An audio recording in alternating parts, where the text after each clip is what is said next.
మాఘ్ మేళాలో ఆయన మౌని అమావాస్య సందర్భంగా గంగా స్నానానికి వెళ్తున్నాడు.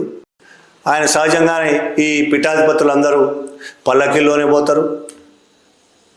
ఆయన వెంట వందలాది మంది భక్తులు అనుచరులు ఉన్నారు. పోతుంటే ఆయనను అడ్డుకున్నారు, ఆయనను పోనివ్వలేదు. నేను శంకరాచార్య పీఠాధిపతిని శంకరాచార్యుడిని వెళ్తానని ఆయన పోవడానికి ప్రయత్నం చేస్తే లాఠీచార్జ్ చేశారు.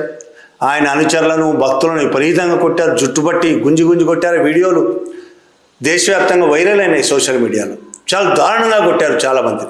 దానికి నిరసనగానే ఆయన అదే ఉత్తరప్రదేశ్ ప్రయాగరాజ్లో నిరసన ప్రదర్శన చేస్తున్నాడు. అప్పుడు ఈ బుల్డోజర్ బాబాలు వచ్చి ఆయనకు వ్యతిరేకంగా చేశారు.